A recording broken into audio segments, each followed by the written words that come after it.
Good afternoon. Thank you for joining us today for our Qliq University Session 2. This is covering our broadcast best practices. So we're going to cover quite a lot of information today, and in respect of everyone's time, we're going to try to do it in about 30 minutes. So we're going to keep these classes short, concise, clear, informative, really try to make the best use of everyone's time. Just as a reminder, if you weren't able to join us in person today, you may be watching this video after the fact. We are posting and sharing all of these recordings for everyone. So just check that out on QliqSOFT.com/QliqU. Today's session, we're going to be looking at the differences between broadcast messages, group messages, and multi-party messages. There's a lot of initial confusion around the three when we first start to talk to people, and maybe it's because that's sort of internal phraseology or naming conventions that we at our company understand, but we really need to make sure that you as our customer understand the differences between those three and how you can benefit from each of them. We're also going to cover BOLOs, alerts, and codes and how that relates to broadcast messaging, as well as some best practices, and then touch lightly on the homework. So the first thing we're going to cover are those message types, the broadcast versus group versus multi-party. All three of these are available to our customers. There's no additional charge or fee for using one or the other. So hopefully you'll learn a little bit about all three right now and how you can make the best use. And we're going to focus in, really hone in on those broadcast messages. So the first one is the broadcast messages, and the key facts that I want to make sure everyone understands is first the security levels. There are 3 different security levels governing the use of broadcast messages, and those levels are at the enterprise level, at the subgroup level, and at the individual user level. All 3 of those security levels are maintained, edited, controlled by the group administrator. The replies to a broadcast message, and this really is probably the most critical difference in a broadcast message. When you send a message out as a broadcast message, it will go to whatever recipients you have selected, whether it's several individuals or a group. When you send that broadcast message out, they're all going to receive the message, receive the notification of the message, be able to read and reply to the message, but those replies will come back to you only. So those replies return to the original sender only. If you think about an email, when you construct an email to, say, 40 different people and you hit send on that, if somebody were to hit reply, their reply would come back to you. If they hit reply all, then that reply would be seen by everybody that you had sent your email to. So for a broadcast message, they don't have the option to do reply or reply all. When they reply, it is seen by you, the original sender, only, always. Now, when you get those replies, you do have the opportunity to reply to them individually, which is really, really nice. But as I said, the key critical difference here is that those replies are only sent by the original sender. So what makes that an ideal use is for alerts, codes, and anything where maybe a response isn't even required. What I mean by that is if you wanted to send out a broadcast message with an alert to your entire group or to a subgroup, then that particular message, you don't necessarily want everyone involved replying and seeing those replies and people becoming inundated or fatigued with the additional messages. You want your message to be the one thing that they are seeing and replying to. So again, those broadcast messages are optimal for alerts and codes and things where you don't need a lot of collaboration. Sort of the opposite is true for group messages. So again, we have those same 3 security levels at the enterprise level, at the subgroup level, at the individual level, and all controlled by the group administrator. But the difference here is anytime somebody replies to your group message, their reply goes back to everyone in the message. So it really provides a good opportunity for collaboration. That's the big difference there between a broadcast message and a group message. So since everyone can read and respond and everyone gets those responses, it really makes it ideal to use group messages for things like rounding on patients, doing case review, anywhere that the input from different parties should be seen by all in the conversation. And our last type here that we're going to look at are multi-party messages. So let me describe or explain what a multi-party message is as it differs from a group message. If you were to send a group message to, say, a subgroup, then those users are already defined, right? So you have your subgroup and maybe it has 10 people in it and you can see those 10 people, who they are, and you know exactly who you're messaging. A multi-party message is where you individually select the users that you're going to have contact with. So you go to your conversation creation screen and you search your contacts and you pick maybe 2, maybe 7, maybe 30 different people, but you're selecting them individually and adding them to a conversation. You could also have a multi-party message where you start one-on-one. You have messaged one person and you're talking between yourselves and you decide somebody else needs to be added to the conversation. So you edit your participants and pull somebody else in. And now that you have invited another party, it's become a multi-party message. So that is different from a group message.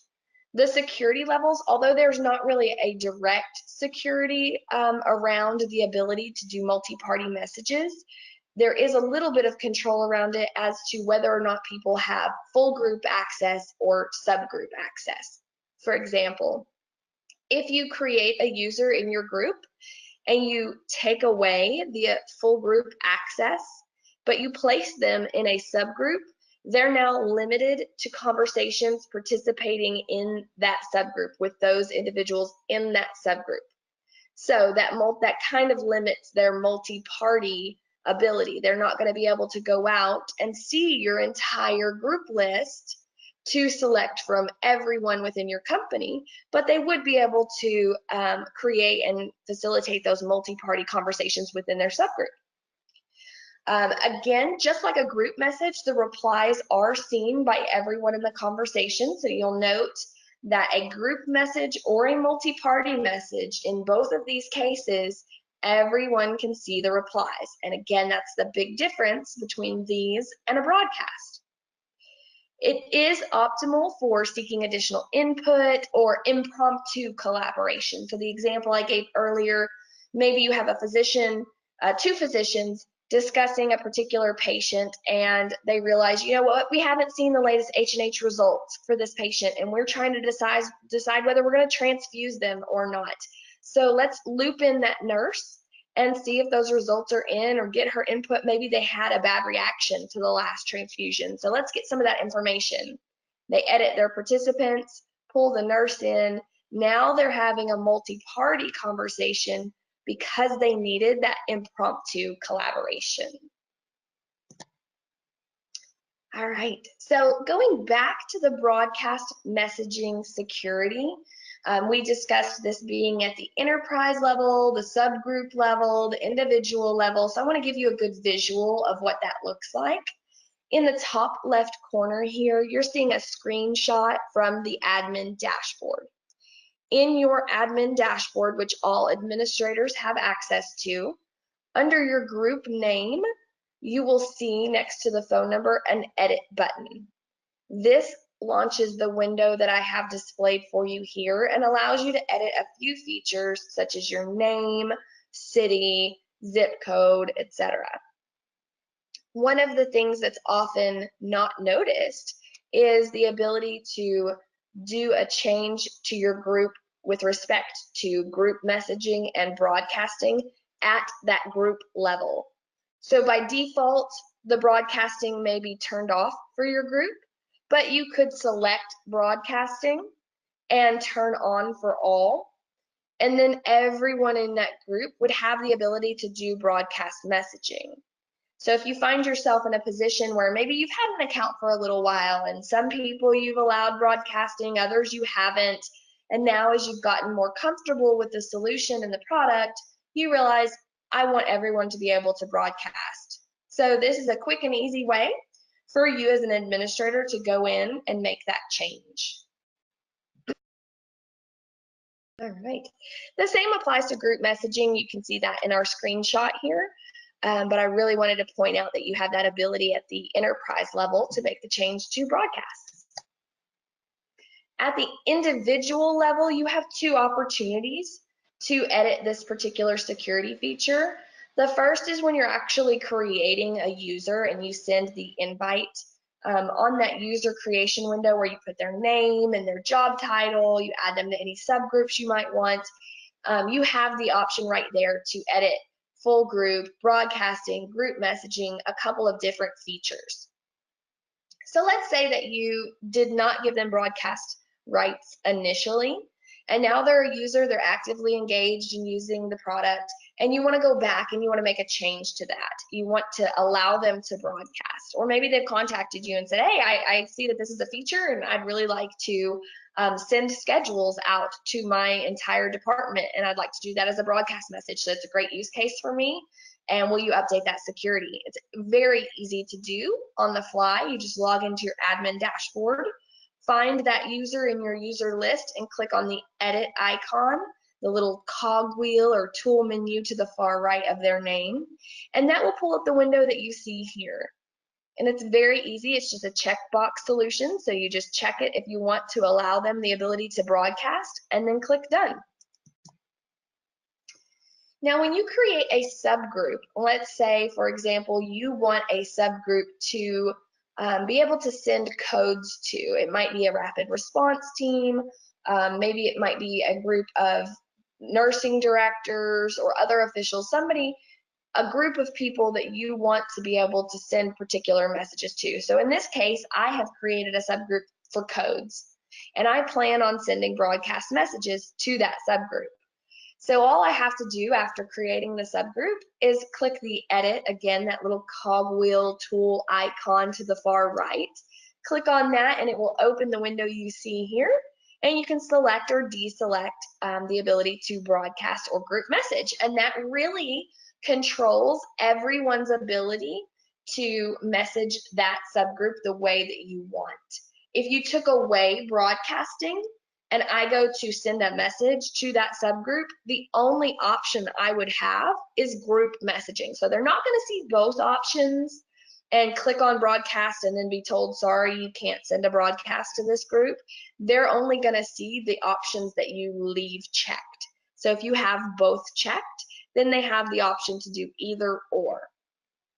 There is a nice reminder whenever you do group messaging to a subgroup. If I were to select that and try to send a group message, it will remind me, hey, you're trying to message, say, 42 individual people. Are you sure that you want to proceed? So there's a little bit of a soft stop there, because we find the majority of the time when interacting with a subgroup, a broadcast might be a more appropriate way to do so.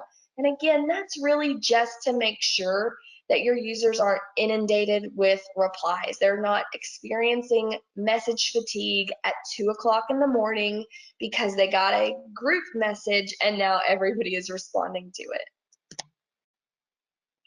All right, so let's talk a little bit now about BOLOs, alerts, and codes. I've broken each one down for you, and I've also included a screenshot. Now, these are screenshots from my perspective as the person sending the message, but I've actually recreated these from actual examples of our customers. So these are actual messages that went out as broadcast messages to various groups or subgroups for customers that use QliqSOFT currently. So these, in part of our research for this course, these were some of the really good examples that some of our fantastic customers provided to us as examples of broadcast messages that were very well received, well responded to, clearly understood. So these are some standout examples for you.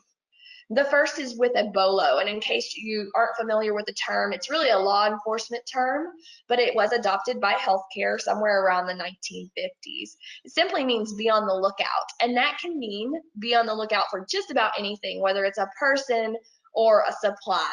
I had a difficult time choosing which screenshot to show you for a BOLO. In this example, I'm showing you a suspicious person being reported because that's probably the more common usage. But I did have another customer share with me that they BOLO their IV poles. So if you work in a hospital setting, you're probably very familiar with missing supplies. Nurses are incredibly resilient and resourceful, and they know they're going to need those IV poles or those pumps. And so they'll hide them. They'll tuck them away in a clean utility area or even a break room. And I hate to say hoard, but hoard them, if you will, to make sure that they have them when they need them. So many people implement RFID technology and other things to track those types of supplies.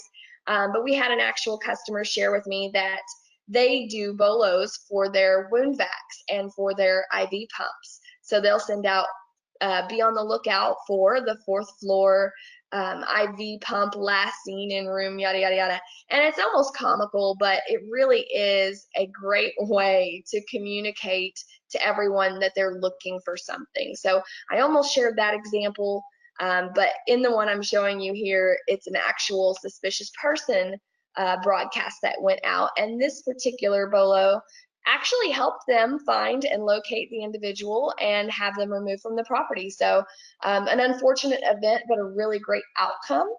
And some of the things that the customer shared with me was that they learned very quickly that they needed to include a couple of key pieces when sending a BOLO. So obviously everyone can respond to this BOLO, and they did. Got some tips in response that, hey, I think I just saw this guy on the 2nd floor and things like that. And since it was sent as a broadcast, it was really nice because everyone wasn't wrapped up in those replies and getting distracted from the actual information they needed to pay attention to. So the lesson they learned there was give the most recent location, give a good description, allow people to respond to the message, but also give an option for them to call from a hospital phone. And the other thing that they learned that was really great was the use of the acknowledgement feature. So you can see that this message was sent as urgent, which automatically requests acknowledgement from everyone that it goes to. So they were able to retroactively look back and see which staff actually received the message and engaged with it. So like I said, it was a great outcome in this example and a perfect example of a BOLO. The next type of broadcast message that you might want to send is an alert. So an alert, obviously, it's any type of communication meant to convey information. It might be road closures that impact your staff, new operations, holiday information, whatever the case is. This particular alert was from one of our East Coast customers, and they actually implemented a really good internal practice to make sure that everyone was aware of practice changes. So we all know that as healthcare evolves, as vendors evolve, as the different tools that we have become more advanced and information becomes more widely available, our practice will often change. And we are responsible as healthcare providers to convey those changes to our internal staff. Sometimes there's a checkoff process or maybe even a learning lab or something hands-on that has to be done, but a lot of times it's simple communication. So in this example, they send out practice change notifications via Qliq. You can see in this exact example that they're letting everyone know about a new standing delegated medical order, or SDMO, for nursing related to Foley catheter removal. And sort of the best practice tip that they shared with me on this was always linking back to where they can read more information. And again, the ability to acknowledge these allowed them to track who all had read them and follow up with those who had not. All right, and we're going to go to codes now.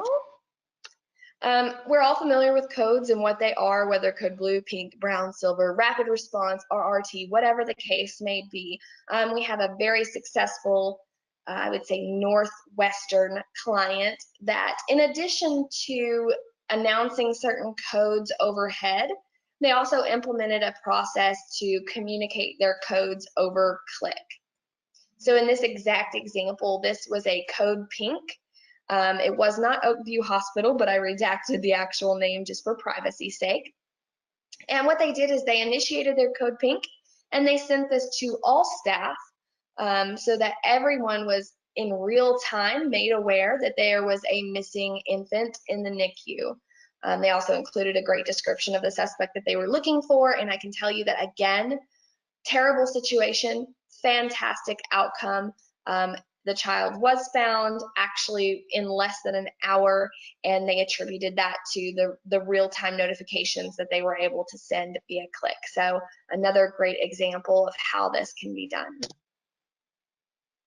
So when we look at some of these best practices in researching this topic and talking to customers that are using broadcast messaging successfully, they really reinforce that a great broadcast message is always clear and concise. It's informative, it's routine, scheduled, proofed, and includes a call to action. Some of the things that stand out about that to me, the routine element, I was a little surprised by that. I thought, you know, just in my own way of thinking, broadcast messaging might be more ad hoc or as needed, PRN, if you will. But really, several of our customers said, you know, we actually routinely send out broadcast messages as a way to keep our staff engaged in Qliq. We utilize Qliq for clinical communication, but we find that people need to be driven back to the app on a regular basis to keep them engaged, keep them logging in, keeping their password updated. All of those things kind of require you to actually utilize the app, not just when you want to talk about a particular patient, but on a more routine basis. So for those customers that are using it routinely to drive engagement, sometimes what they're doing is sending out their newsletter, their monthly newsletter as a broadcast message, things like that, that really reinforce to their staff that, hey, this is where you're going to go. This is where you're going to see information pertaining to our business. They also said that in those examples, scheduled messages were really helpful. So if you're doing something routine and campaign-like, having it scheduled is very important. And even if we look at social media as an example there, we know whether you're an Instagrammer or a Facebooker, if you're some kind of influencer, the best practice is always to have an update or a post on a routine or scheduled basis. So even with our clinical communication solutions, if you're trying to drive your customers, if you're trying to drive your staff to utilizing this tool, then consider routine, periodic, scheduled messaging. And now we're going to give some exact examples. So I showed you some screenshots earlier. These I copied and pasted in here so that I could protect some of that customer identity and not have to recreate all of them in screenshots for you. But we're going to look at some problem-focused solutions. So this particular customer that's out of Virginia was having an issue with enrolling for an upcoming event. It was actually a continuing education event where staff that needed a certain number of CEUs to maintain their license needed to participate in this particular event. So they had used all of their normal communication channels. They had sent emails, they had flyers posted, but as they were approaching people that had not enrolled yet, they were consistently getting denial of awareness. So, oh, I didn't get that email, or maybe that went to my spam, or no, I didn't see those flyers in the elevator that I ride every day. So it was really interesting how we all have our blinders on.